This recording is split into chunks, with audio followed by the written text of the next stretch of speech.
ఉమ్మడి ప్రకాశం జిల్లా రాజకీయాల్లో ఓ వెలుగు వెలిగి తిరుగులేని నేతలుగా చెలామణి అయిన ఆ లీడర్లు ఇప్పుడు సైలెంట్ మూడ్లోకి ఉన్నారంట.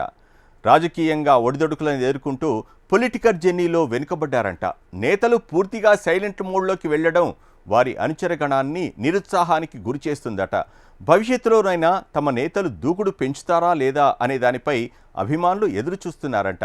మరి ఉమ్మడి ప్రకాశం జిల్లాలో నాడు జిల్లా రాజకీయాలను శాసించిన నేతలు ఇప్పుడు సైలెంట్ మోడ్లోకి ఎందుకు వెళ్లారు? మళ్ళీ యాక్టివ్ అవుతారా లేదా? Watch the story. ప్రకాశం జిల్లా రాజకీయాలంటే ముందుగా గుర్తుకొచ్చేది కరణం బలరాం కృష్ణమూర్తి.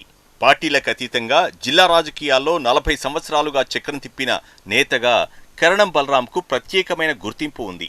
2019 ఎన్నికల్లో టీడీపీ నుంచి గెలిచి ఆ సమయంలో అధికారంలో ఉన్న వైసీపీలో చేరడంతో నెమ్మదిగా కరణం బలరాం రాజకీయ జీవితం మసకబారటం మొదలుపెట్టింది. 2024లో కరణం బలరాం కుమారుడు కరణం వెంకటేష్ చీరాల నుంచి వైసీపీ అభ్యర్థిగా పోటీ చేసి ఓటమి పాలవడం బలరాంను మరింత నిరుత్సాహానికి గురిచేసిందట. ప్రస్తుతం బలరాం కుమారుడు కరణం వెంకటేష్ చీరాల వైసీపీ ఇన్ఛార్జిగా పలు కార్యక్రమాల్లో కనిపిస్తున్న బలరాం మాత్రం యాక్టివ్ పాలిటిక్స్ కి దూరంగా ఉంటున్నాడు. కుమారుడి రాజకీయ భవిష్యత్తు కోసమైనా భవిష్యత్తులో ఆయన రాజకీయంగా దూకుడు పెంచుతారా లేదా అనే సందేహం ఆయన అనుచరులో నెలకొంది. పాలిటిక్స్ లో యాక్టివ్ గా ఉంటే రాజకీయాలు కూడా హీట్ గా ఉంటాయనేది అందరికీ తెలిసిన సత్యమే.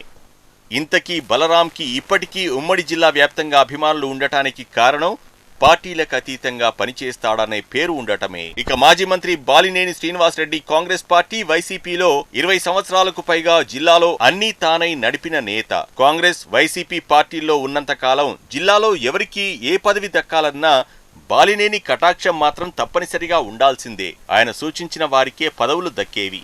బాలినేని రాజకీయం కూడా ఎప్పుడూ మంటలు పుట్టిస్తూనే ఉంటుంది. బాలినేని చూడటానికి ఎంత సైలెంట్ గా ఉంటారో తన రాజకీయ నిర్ణయాలు అంత హీట్ పుట్టిస్తాయి. అందుకనే బాలినేనిని జిల్లాలో మాస్ లీడర్గా పిలుచుకుంటారు. 2024 ఎన్నికల్లో ఓటమి పాలవడం, ఓటమిని జీర్ణించుకోలేని బాలినేని వైసీపీని వీడి జనసేనలో చేరారు. ప్రస్తుతం బాలినేని కీలక నేతగా వ్యవహరిస్తాడని అనుకున్నా ఆయన అభిమానులకు నిరాశే మిగిలింది. జనసేనలో తగిన గుర్తింపు దక్కకపోవడంతో బాలినేని కూడా ఎక్కడా యాక్టివ్గా కనిపించడం లేదు. దడపా ఒంగోలు వచ్చినా ఎక్కడా గతంలో ఉన్నంత హడావిడి బాలినేనితో పాటు ఆయన అభిమానుల్లో కనిపించడం లేదు. తన రాజకీయ జీవితంతో పాటు కుమారుడి రాజకీయ భవిష్యత్తు కోసం పడరాని పాట్లు పడుతున్నారు బాలినేని. భవిష్యత్తులోనైనా తన మార్క్ రాజకీయాలను చేస్తాడా లేదా అన్న సందేహం అనుచరుల్లో నెలకొందట. మరో నేత మాజీ మంత్రి సిద్ధా రాఘవరావు. టీడీపీలో మంత్రిగా అధినేత చంద్రబాబుకు అత్యంత సన్నిహితుడిగా జిల్లా రాజకీయాల్లో చక్రం తిప్పారు. 2019లో టీడీపీ ఓటమి అనంతరం వ్యాపార అవసరాల కోసం వైసీపీ తీర్థం పుచ్చుకున్నాడన్న ప్రచారం టీడీపీ క్యాడర్లో జరిగింది. టీడీపీలో తిరుగులేని నేతగా ఎదిగిన రాఘవరావు వైసీపీలో ఉన్నంతకాలం ఎక్కడా యాక్టివ్గా కనిపించలేదు. ఆయనను కనీసం వైసీపీ కార్యకర్తగా కూడా క్యాడర్ భావించలేదు. మొన్నటి ఎన్నికల్లో వైసీపీ ఓటమి అనంతరం వైసీపీకి గుడ్ బై చెప్పిన రాఘవరావు ప్రస్తుతం రాజకీయంగా సైలెంట్గానే ఉన్నారు. తన కుమారుణ్ణి రాజకీయంగా ఉన్నత పదవుల్లో చూడాలని తహతహలాడుతున్నాడు. ఇక ఎంపీపీగా ప్రస్థానం మొదలుపెట్టిన ఆమంచి కృష్ణమోహన్ ఆ తర్వాత జెడ్పీటీసీ, ఎమ్మెల్యేగా ఎన్నికై ఒకసారి ఇండిపెండెంట్ గా కూడా పోటీ చేసి గెలిచిన చరిత్ర ఉంది. రోసయ్య శిష్యుడిగా ఆయన ముఖ్యమంత్రిగా ఉన్న సమయంలో జిల్లా రాజకీయాల్లో కృష్ణమోహన్ కూడా చక్రం తిప్పాడు. చీరాలలో తన మార్క్ రాజకీయంతో తిరుగులేని రాజకీయాలను నడిపారు. ఇటీవల కాలంలో రాజకీయంగా మరలా యాక్టివ్ రోల్ పోషించేందుకు పార్టీలు మారాల్సిన పరిస్థితి ఆయనకు నెలకొంది. ఎంత చేస్తున్నా ఆమంచి కృష్ణమోహన్ పొలిటికల్గా మైలేజ్ సంపాదించుకోలేకపోతున్నారు.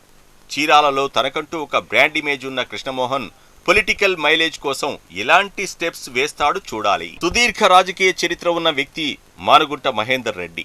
కందుకూరు రాజకీయాల్లో మానుగుంట మహేందర్ రెడ్డి కుటుంబానిది ప్రత్యేక రాజకీయ శైలి.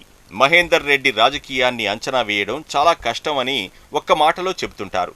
మహేందర్ రెడ్డి కందుకూరు రాజకీయంలో యాక్టివ్ అయితే ఇక్కడ సీన్ ఒక్కసారిగా మారిపోతుందని అందరికీ తెలిసిందే. గత ఎన్నికల్లో మహేందర్ రెడ్డికి వైసీపీ సీటు కేటాయించకపోవడంతో సైలెంట్ అయ్యారు. అయితే సైలెంట్ కూడా రాజకీయంలో ఒక ఎత్తుగడే అని మహేందర్ రెడ్డి నిరూపించారు. ప్రకాశం జిల్లా వైసీపీ పార్టీలో కీలక నేత వైవి సుబ్బారెడ్డి. తెర వెనుక ఉండి రాజకీయం నడపడంలో వైవి సుబ్బారెడ్డి దిట్ట. బాలినేని వైసీపీలో ఉన్నంతకాలం బాలినేనికి వైవి సుబ్బారెడ్డిలకు ఇద్దరికీ రాజకీయ వైరం ఉండేది. ఈ రాజకీయ ఆధిపత్య పోరు కాస్త వ్యక్తిగత పోరుగా మారింది. ప్రకాశం జిల్లా రాజకీయాలు తమ గుప్పిట్లో ఉండాలని పోటీ పడేవారు. గతంలో వైవి ఒంగోలు ఎంపీగా పనిచేశారు కూడా. అయితే జగన్ సమీప బంధువు వైవి కావడంతో, వైసీపీలో కీలక నేతగా ఉండడంతో ప్రకాశం జిల్లా రాజకీయాల్లో వైవి పాత్ర ముఖ్యమైనది. వైవి గతంలో ఉన్నంత యాక్టివ్గా ఇప్పుడు ఉండటం లేదనే చర్చ జరుగుతోంది. గతంలో అయితే వైవి రాజకీయ అడుగులకు బ్రేక్ వేయడానికి బాలినేని ఉండేవారు, కానీ ఇప్పుడు బాలినేని లేరు కదా, మరి వైవి ఎందుకు యాక్టివ్ పాలిటిక్స్ చేయడం లేదు అని జిల్లాలో చర్చ జరుగుతోంది. మొత్తంగా ఉమ్మడి ప్రకాశం జిల్లా రాజకీయాల్లో తమదైన శైలిలో రాజకీయ ముద్ర వేసిన నేతలంతా ఇప్పుడు సైలెంట్ మోడ్కే పరిమితం అవ్వడం వారి అభిమానులను నిరుత్సాహానికి గురి చేస్తోంది. తమ నేతలకు ఎప్పుడు మంచి కాలం కలిసి వస్తుందో అంటూ ఎదురు చూస్తున్నారు. మరి వీరికి భవిష్యత్తులో రాజకీయాలు కలిసొస్తాయో లేదో చూడాలి.